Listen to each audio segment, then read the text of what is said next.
Now, broadcasting from behind enemy lines, deep in the trenches of the Patriot resistance, leading the charge in the battle for liberty. This is the Jayson Veley Program. Hello, folks. Jayson Veley here. You're listening to the Jayson Veley Program. The email address, the Jayson Veley Program at gmail.com. The Jayson Veley Program at gmail.com. Or give me a call and leave a voicemail, 860-266-2852. So Joe Biden later on tonight is set to give a big speech on his first 100 days in office. Very, highly anticipated. Many in the media talking about this. And we'll cover it on tomorrow's program. We'll get some sound bites and respond to it. But, honestly, we can already anticipate what he's going to say, right? It's going to be Joe Biden bolstering himself up, saying, look at me, look at everything I've done. Because of me, this country is back on track. He's probably going to trash Donald Trump a couple times. He's going to be lying through his teeth throughout the entire thing, taking credit for things that he has no business taking credit for, like COVID. That's going to come up. Joe Biden's going to take credit for the vaccines going out and cases going down and all the rest. It's going to be the Joe Biden show is what it's going to be. And again, it's all going to be lies. I'm telling you right now, it's going to be nothing but lies for the entire speech. And in addition to talking about how fantastic the Biden administration is, he's no doubt going to unveil some new big government programs. These probably new spending initiatives, new plans, whatever, as a typical Marxist would. So that's all the speech is going to be, folks. Look, I'm probably not going to sit down and watch the whole thing. I'll probably just listen to the sound bites. I can't imagine too many people listening to this program right now will actually sit down and listen to the entire damn speech from Joe Biden either. But I'll at least get sound bites for you guys for tomorrow's show. And like I said, we'll respond to it. We already know what he's going to say, but we'll respond to it. I have a few different topics I want to dig into tonight a little bit. Actually, for the first time in quite some time, I don't have a ton of notes here in front of me. I usually have, a detailed run of show in front of me on paper, but tonight I don't. I just kind of have a few articles up on my screen that I wanted to touch upon.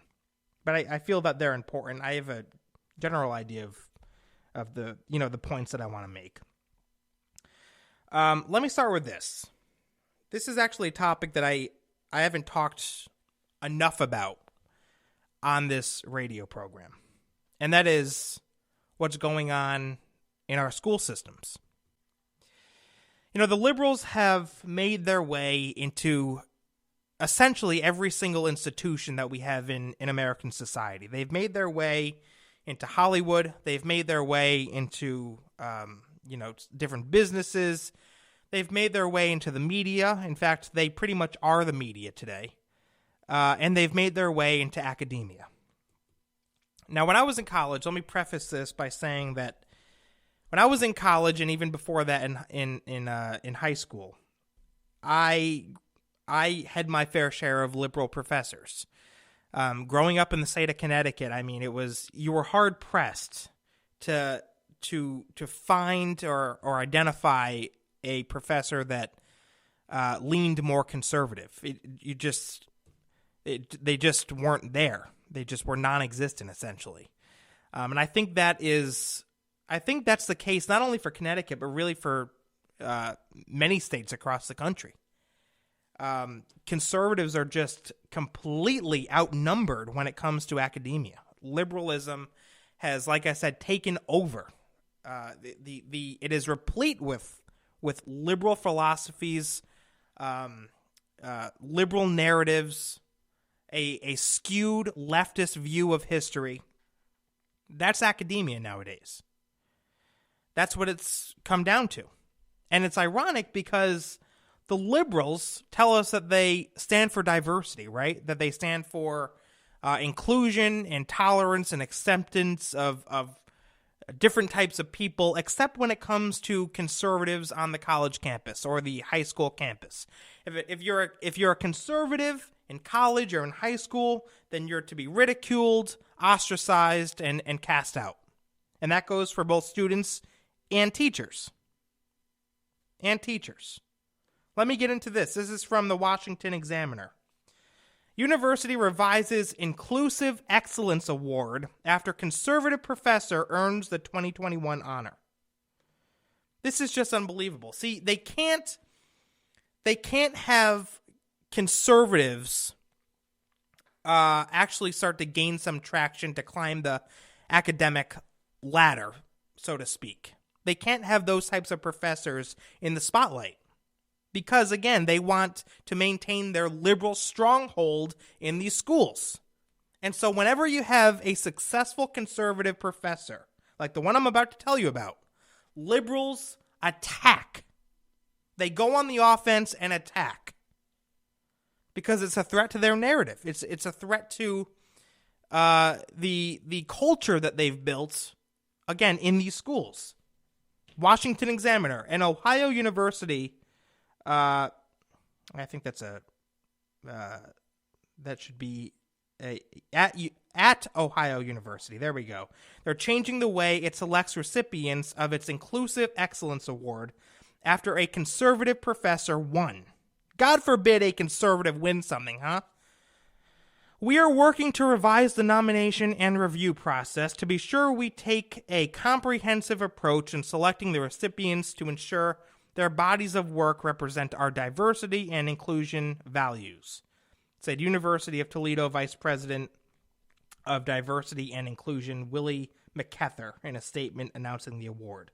So you have this conservative-leaning professor who wins this Inclusive Excellence Award. Okay? Liberals don't like it because their narrative is conservatives don't believe in inclusion, don't believe in acceptance and tolerance and all the rest. Liberals do, conservatives don't.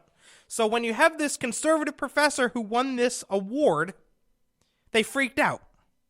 And now they're changing the standards for winning the award because a conservative won. The change in how the honor is awarded comes after law professor Lee Strang won the award after receiving an overwhelming number of faculty nominations. Strang was nominated in part because he, quote, enjoys and respects a good, healthy debate in his classroom, one nominator wrote. The nominator made note of Strang's conservative point of view, which is a minority in academia and a benefit to legal debate.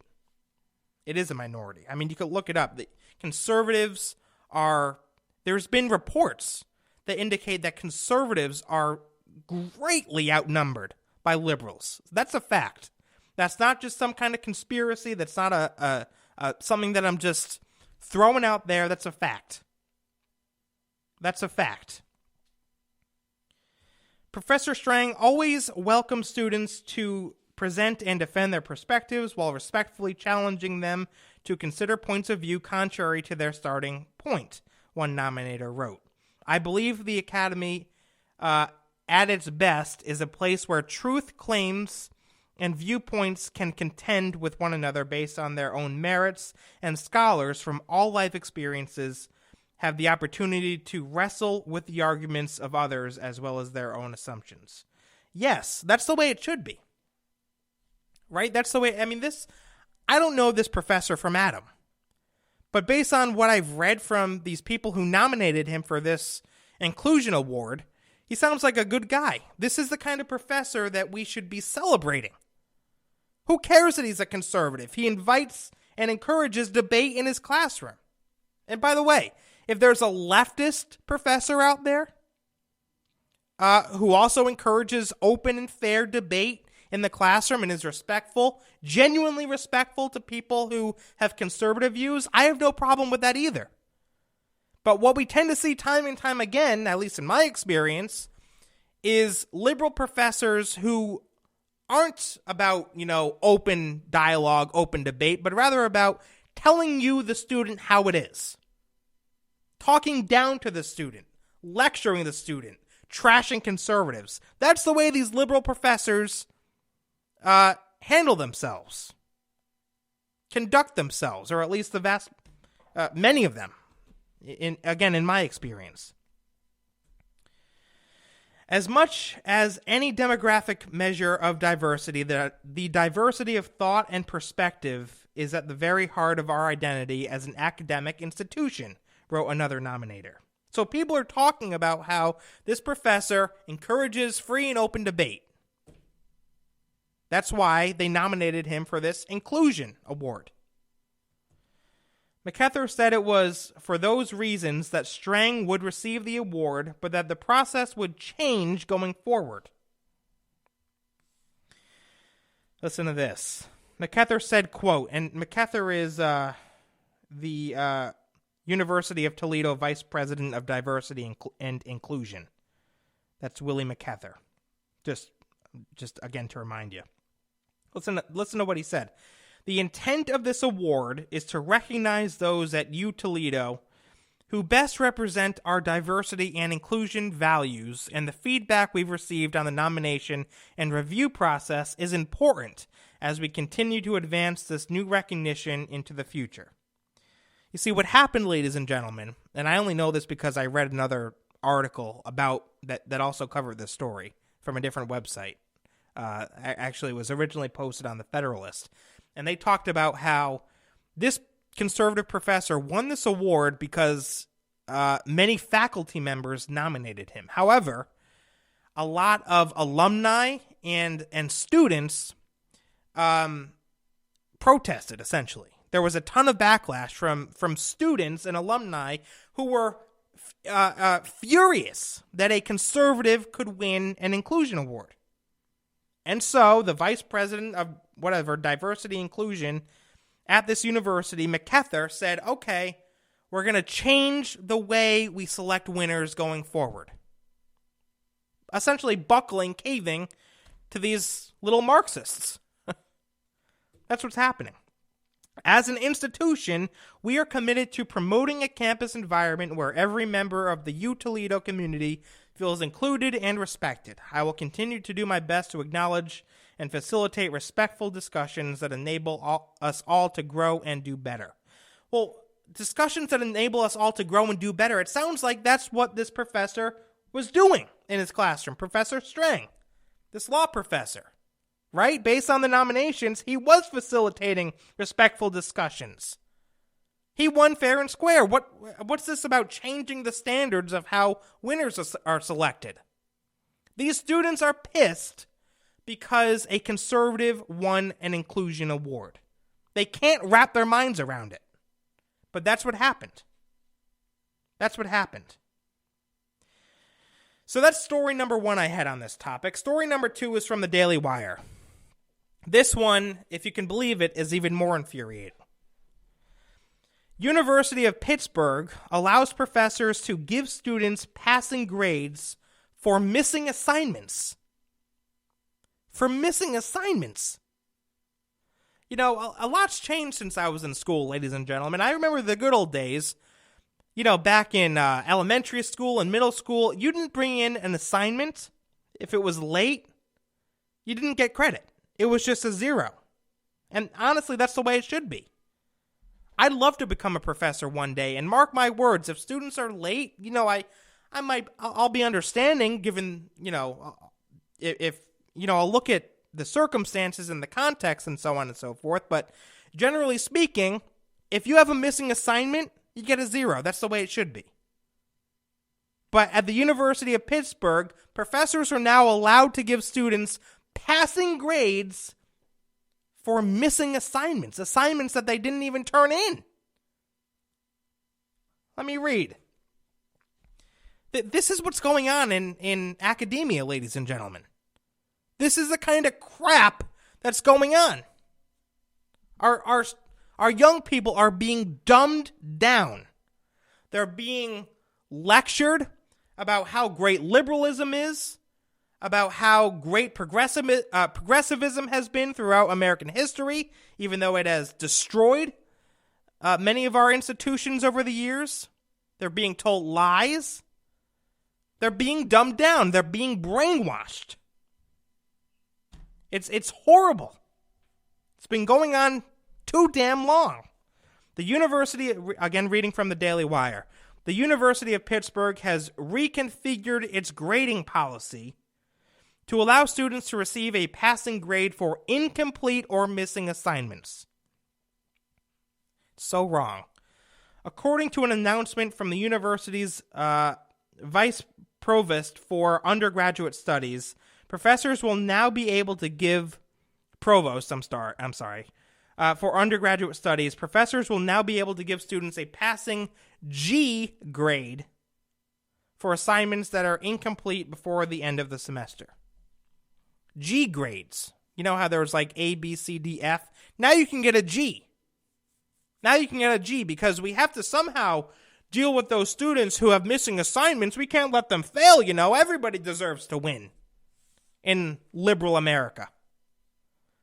G grades were temporary placeholders for incomplete or missing assignments. When an assignment was not turned in, the G grade became a no grade or NG. Now, professors can alter the G grading system and give a student a letter grade for an assignment that was never turned in. This is just all a bunch of nonsense to me, folks. It really is. I read this, I just see a bunch of crap. It should be quite simple. You don't turn in an assignment, you fail it. You get an F. Yeah, maybe I'm old school, but that's the way it should be. I don't believe in these G grades or NG, no grade. Screw it. Screw it. Letting kids pass for missing assignments. The new process will allow a fallback grade to be recorded in cases where a student has done enough to achieve a passing grade in a course, but would like more time to finish some well-defined final assignments, said Joseph McCarthy. As with all G grades, you will need to work out those details with your instructor.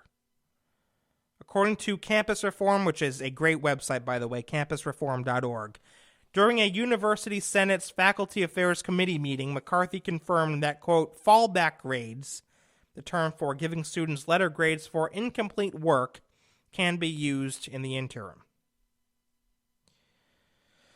And it goes on. Folks, what is this teaching our young people? I'm very serious. What is this teaching our young people? You might say, yeah, Jason, this is only one university out of, all the universities in the entire country. I don't really care. The fact that this is happening at one university is mind-boggling to me. And honestly, it's reflective of the broader mentality that is taking over all of academia across the country. Very similar things are happening everywhere. Young people are being dumbed down. I mean, what's this teaching people? What, they graduate college and then they go on to get jobs. And then what? Are they supposed to believe here that if they don't put in the work, it'll all be okay? That it'll be accepted and tolerated? No. If they don't put in the work, if they don't do what they're supposed to do, there's no reward. There's no trophy. There's no good job. There's none of that. You don't do the work. You don't do what you were supposed to do, whether it's in school or at a job or what have you. You don't get awarded for that. You see, this is old school thinking, don't you know?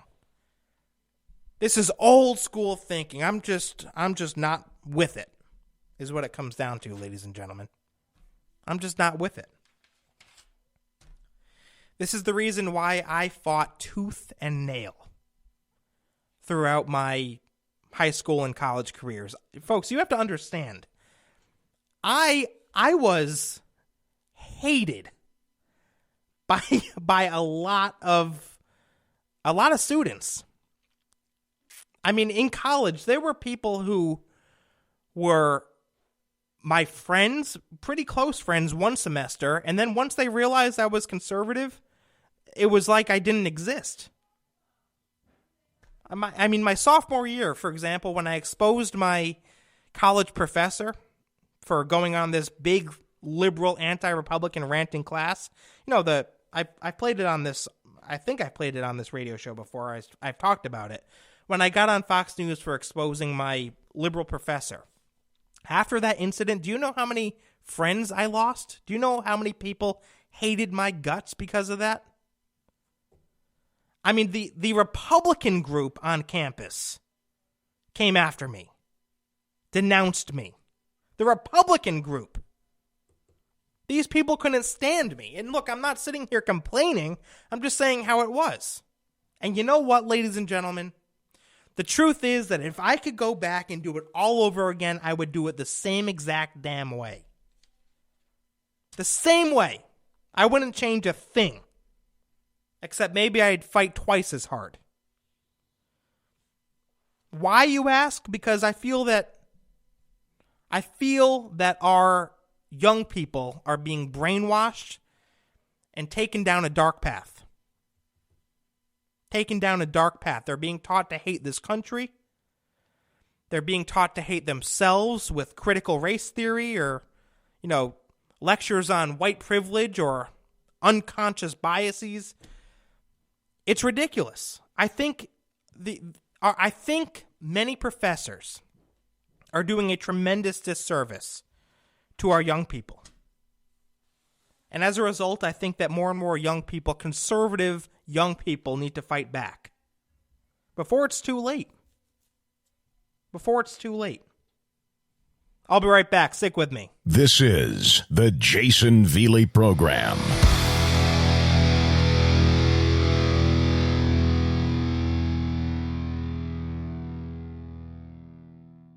Conservatives. How many times have you been called a racist by someone on the left?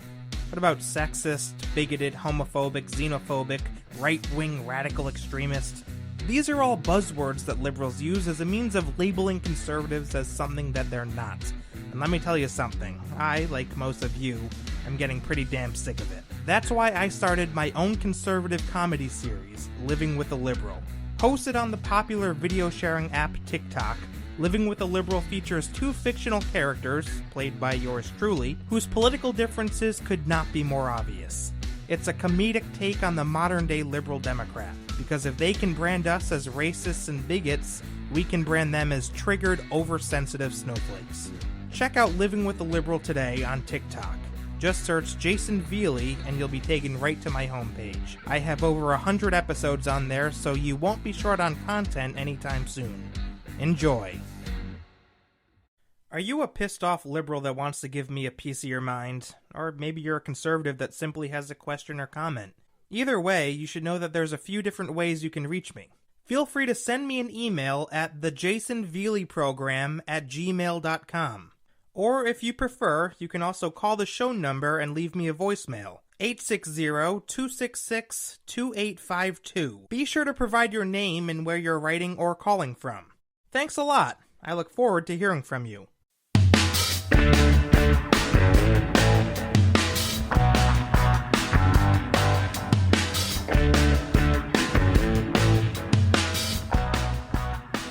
Well, ironically enough, over the break, I was just kind of scrolling through my phone, and I saw this post from Breitbart. Idaho lawmakers approve bill to ban critical race theory indoctrination in schools. Fantastic. The Idaho House and Senate have approved legislation that would prohibit schools from compelling K-12 and higher education students to affirm or adopt the tenets of critical race theory. The bill is now on the desk of the governor, awaiting his signature. Governor Brad Little, a Republican. Critical race theory investigator and writer Christopher Rufo, never heard of him, honestly, tweeted that the news that the Idaho House had passed the bill banning critical race theory indoctrination in the state's public schools. The text of the legislation states the tenets of critical race theory, quote, exacerbate and inflame divisions on the basis of sex, race, ethnicity, religion, color, national origin, or other criteria in ways contrary to the unity of the nation and the well-being of the state of Idaho and its citizens. Well, those are some lawmakers that understand. They get it. And it's absolutely true.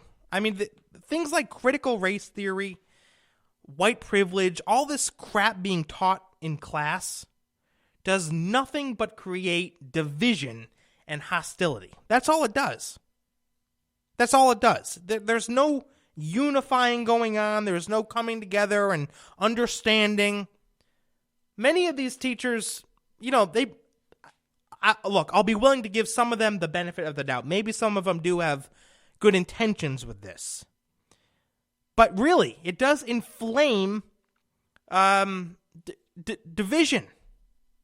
It exacerbates and escalates division based on race, based on sexual orientation, what have you.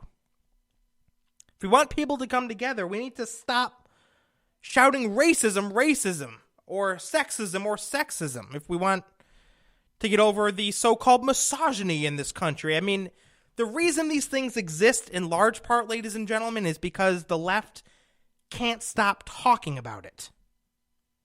And thank God those lawmakers in Idaho understand that. So a little bit of good news for you there. All right, let me get on to this. Another article from Breitbart. CDC's Safer Activities chart it's that in and of itself infuriates me. The fact that we have to look at a chart. Oh, gee, what can I and can't I do, CDC? Let me look at this official chart that you put together for us. Let's see. Can I do it? Oh, can do this. Can't do that. Can't do this. Oh, I can do this. I can do this. Can't do that. I mean, are we Americans anymore, or are we like North Koreans? Anyway, Breitbart, CDC's Safer Activities chart has fully vaccinated people wearing masks for most activities. Fully vaccinated people. So, if you've been vaccinated, still gotta wear a mask. Still gotta mask up. I hate these damn things, ladies and gentlemen. I really do. The fact that I haven't taken every single mask that I've accumulated over the past year and a half and tossed it in either a dumpster or a roaring fire is a damn miracle. It really is.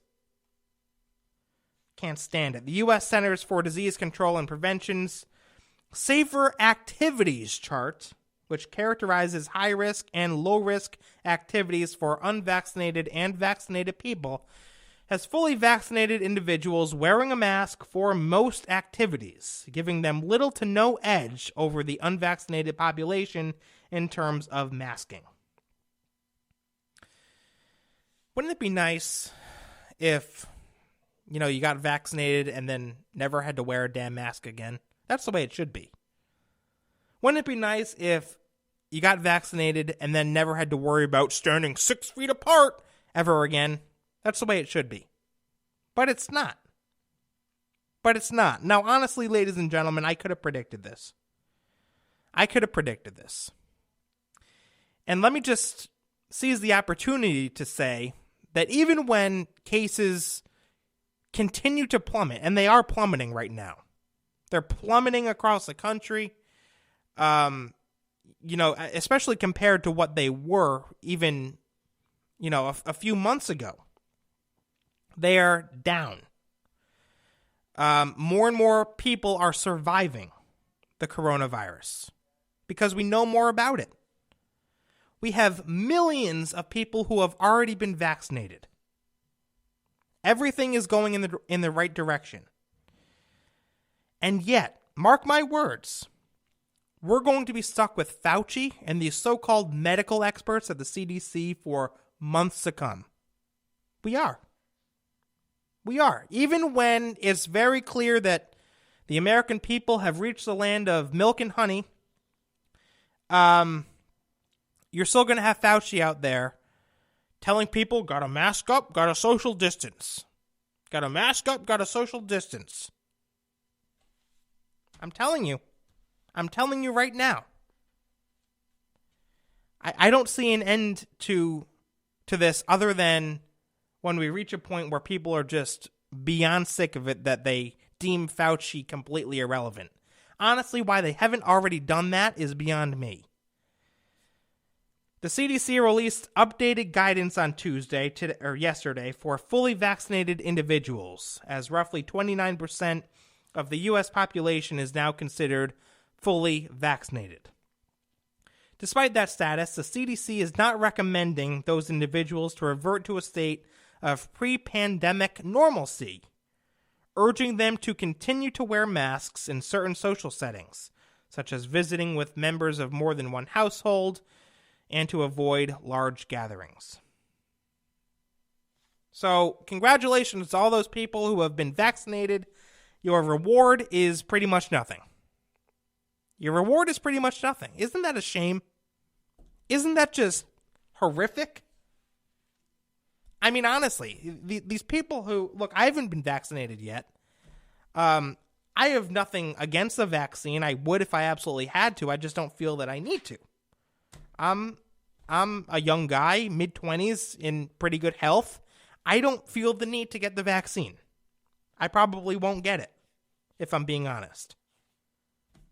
But these people that did get the vaccine, could you imagine hearing this after going to get the vaccine? I mean, I couldn't. I would be so infuriated if I went out and got the vaccine and then heard, you still can't do this. Nope, still can't do this. Still got to mask up.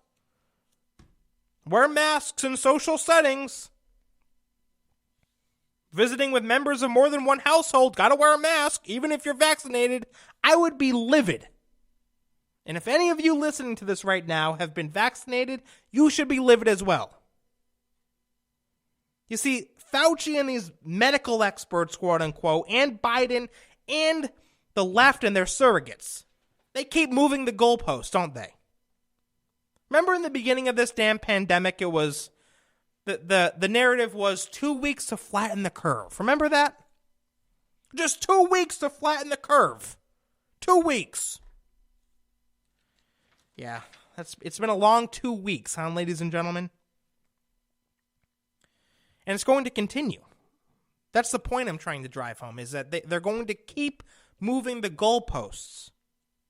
Just when we think we're at the finish line, Dr. Fauci and his ilk are going to take that finish line and move it back 100 yards. And then when we go those 100 yards, they're going to move it back another 200 yards. And people, I'm telling you, are becoming pissed off. And rightfully so.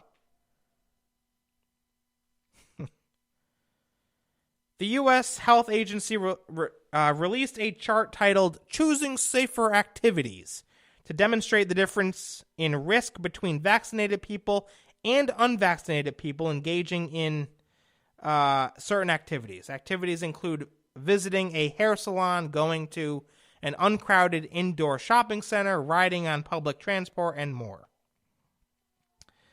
The chart shows vaccinated individuals getting the green light for all activities, both indoor and outdoor. However, only 4 activities, only 4, according to the graphic, should not include a mask. These include walking, running, or biking with members of your own household, attending a small outdoor gathering with fully vaccinated family or friends, attending a small outdoor gathering with both vaccinated. It goes on. I'm getting a headache. I really am. Folks, I think the reason I have so much trouble with this is because my mind is just not oriented this way. I grew up hating unreasonable authority. I grew up hating unreasonable authority. And what I mean by that is when people told me to do something that did not make sense to me, I wasn't okay with it. Now look, I was a good kid. I did what my parents told me to do. because I respected my parents, but really I'm talking about other people. Educators, people I went to school with. I did not like that kind of nonsensical, baseless authority. I always hated it. And that's why I have such a tough time with this, because I don't like people telling me how to live my life. I don't like it. It drives me absolutely nuts. And so when I'm presented with this safer activities chart, oh, wear a mask here, don't wear a mask here, you can do this, you can't do this, you can't do this. Screw it. My philosophy is I'm an American. I should be able to do whatever the hell I want to do. And you should too. Now, you don't have to be stupid about it.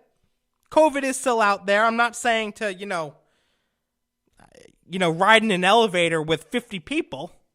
I don't even know if 50 people would fit in an elevator. You need a big elevator for that. But you get the point. Be smart about it. But in general, people should be able to do what they want to do and make decisions for themselves. Right? There's absolutely no reason, ladies and gentlemen, why someone who has been vaccinated should be forced to wear a mask. You'll hear people on the left make the argument that, well, you're wearing the mask to protect other people. That's why you got to wear the mask. You're vaccinated, but other people can still get it. What, from me who's been vaccinated? Ladies and gentlemen, if I'm vaccinated, I cannot get COVID, because I'm immune, and therefore I cannot give COVID. Right? So what's the big deal? But we're supposed to listen to the medical experts and ignore common sense, right? There's a report published in the Western Journal.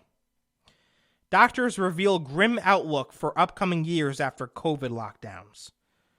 The fallout of the extended panic-induced coronavirus shutdowns and restrictions will have devastating psychological, physical, and economic consequences for years to come.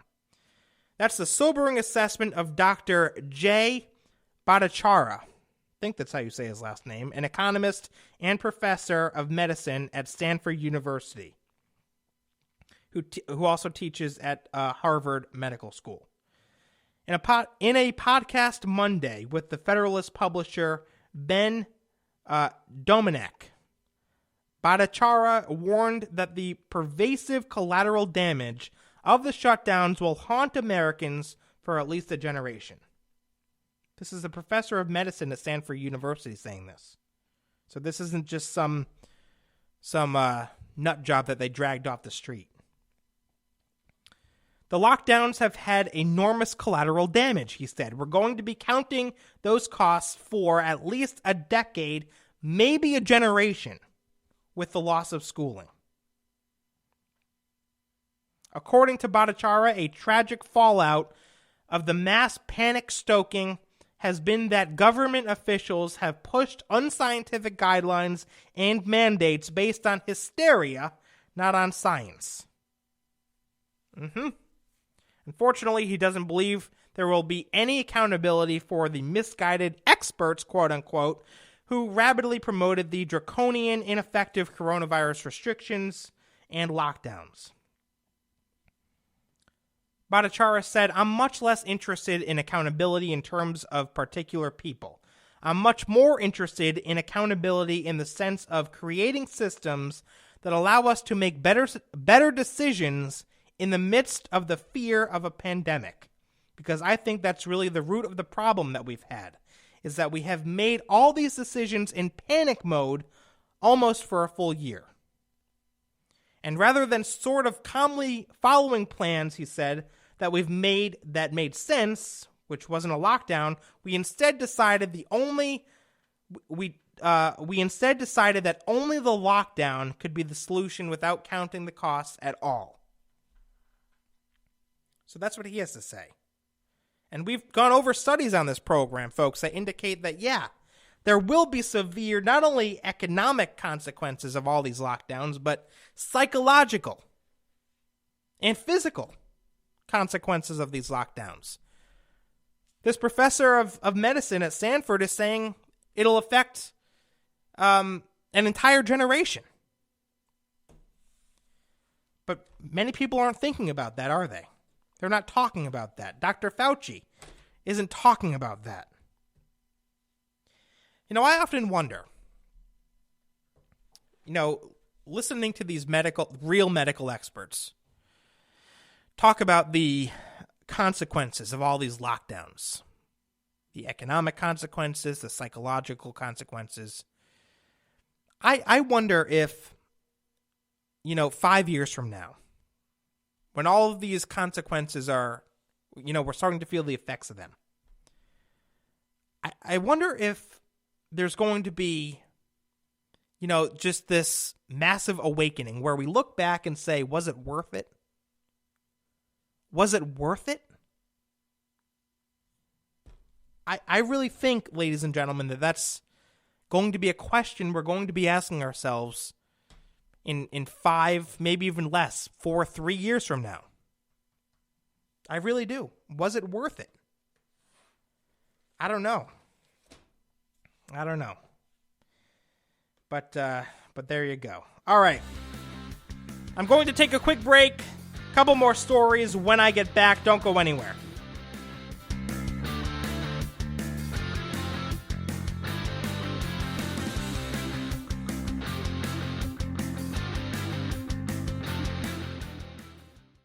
Conservatives. How many times have you been called a racist by someone on the left? What about sexist, bigoted, homophobic, xenophobic, right-wing radical extremist? These are all buzzwords that liberals use as a means of labeling conservatives as something that they're not. And let me tell you something, I, like most of you, am getting pretty damn sick of it. That's why I started my own conservative comedy series, Living with a Liberal. Hosted on the popular video sharing app TikTok, Living with a Liberal features 2 fictional characters, played by yours truly, whose political differences could not be more obvious. It's a comedic take on the modern-day liberal Democrat, because if they can brand us as racists and bigots, we can brand them as triggered, oversensitive snowflakes. Check out Living with a Liberal today on TikTok. Just search Jayson Veley and you'll be taken right to my homepage. I have over 100 episodes on there, so you won't be short on content anytime soon. Enjoy. Are you a pissed off liberal that wants to give me a piece of your mind? Or maybe you're a conservative that simply has a question or comment. Either way, you should know that there's a few different ways you can reach me. Feel free to send me an email at thejaysonveleyprogram@gmail.com. Or if you prefer, you can also call the show number and leave me a voicemail. 860-266-2852. Be sure to provide your name and where you're writing or calling from. Thanks a lot. I look forward to hearing from you. Mike and Crystal. Hey Mike, have you heard of the Jimmy Z Show? Yeah, Crystal. The Jimmy Z Show is awesome. Which topic do you like most? I like them all. They are all lots of fun. Do you have a favorite? I just like Jimmy Z. His voice is so hot. Okay, but what about his politics? What politics? The politics he talks about on the Jimmy Z Show. I never noticed any politics. All I hear is the velvety smooth dulcet tone of Jimmy Z's sizzling, sexy, scintillating voice. Holy mackerel. The Jimmy Z Show. The Jimmy Z Show is available on Facebook, Twitter, Spotify, and iTunes. I'm Donald J. Trump, and I approve this message.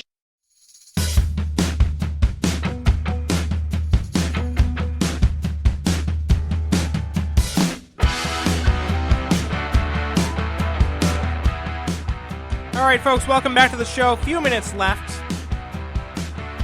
One of the things that Joe Biden will no doubt at least mention in tonight's big, historic Churchillian speech is something about the police. That'll come up. Something about systemic racism in the police force or, institutionalized racism. He'll bring it up. And like I said, we'll respond to it as best we can in the hour that we have in tomorrow's podcast. But I found this interesting.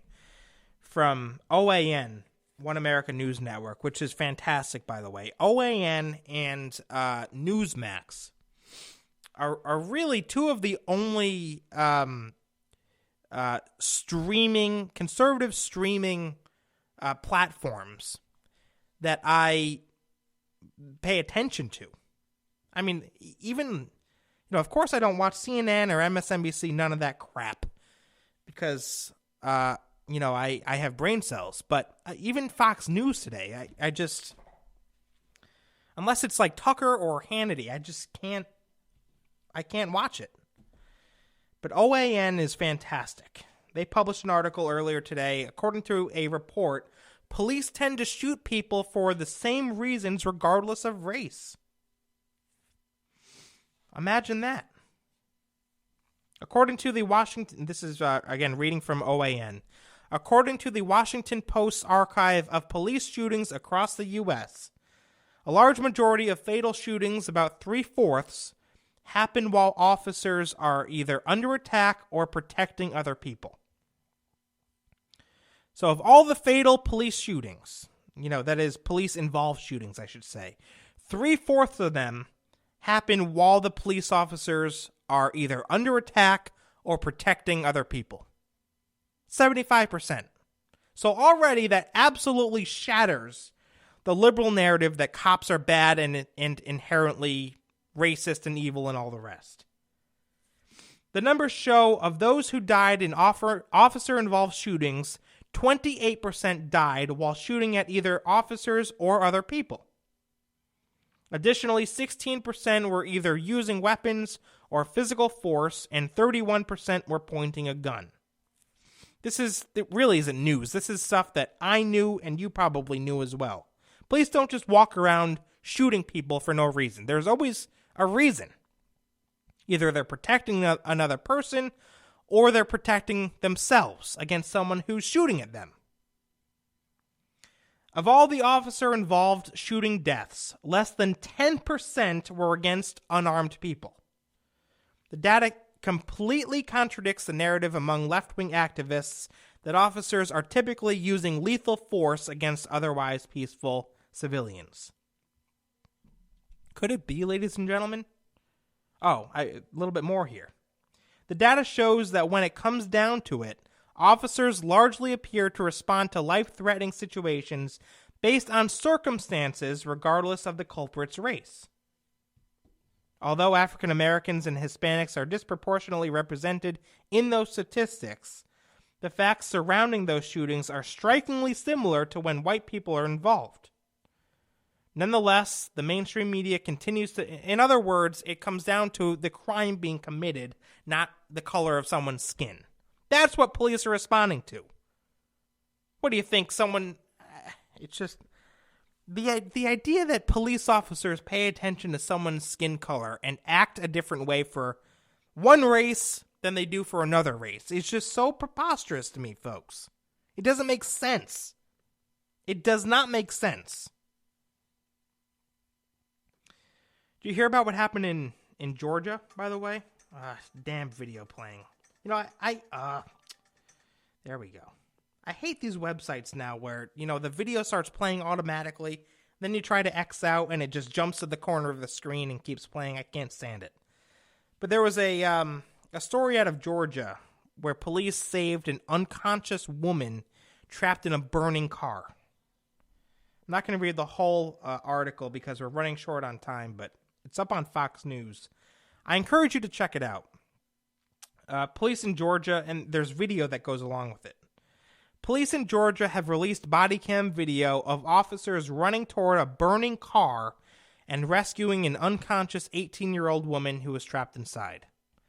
7 officers with the Savannah Police Department responded to the scene of a crash at 11:45 p.m. Monday and observed flames spouting from the hood of a 1998 Lincoln Town Car, the department said. While the driver was able to escape the car, an unresponsive woman remained inside the front passenger seat. The officers quickly learned that the passenger door was either locked or jammed as a result of the crash. A compilation of officer-worn body cam video shows the officers running toward the burning car before smashing the vehicle's windows. The fire can be heard crackling from the hood of the car as someone yells, "Get her out." The officers eventually are able to pull her over the front passenger seat and out through the rear door. They then carried her to safety away from the engulfed vehicle. Savannah firefighters arrived shortly after and put out the fire. Both the driver and the woman were taken to a hospital for serious injuries, according to police. Now, you won't see this on CNN. You won't see this on MSNBC. You won't see this on CBS. You won't see this on any of their little websites.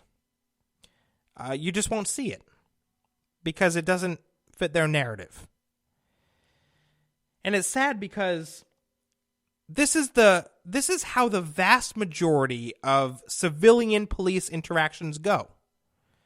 Police are overwhelmingly good. Police are overwhelmingly good. While other people in this situation in Georgia, in Savannah, might have ran away from the flaming car, these brave police officers ran towards the flaming car and saved a life. They saved a life.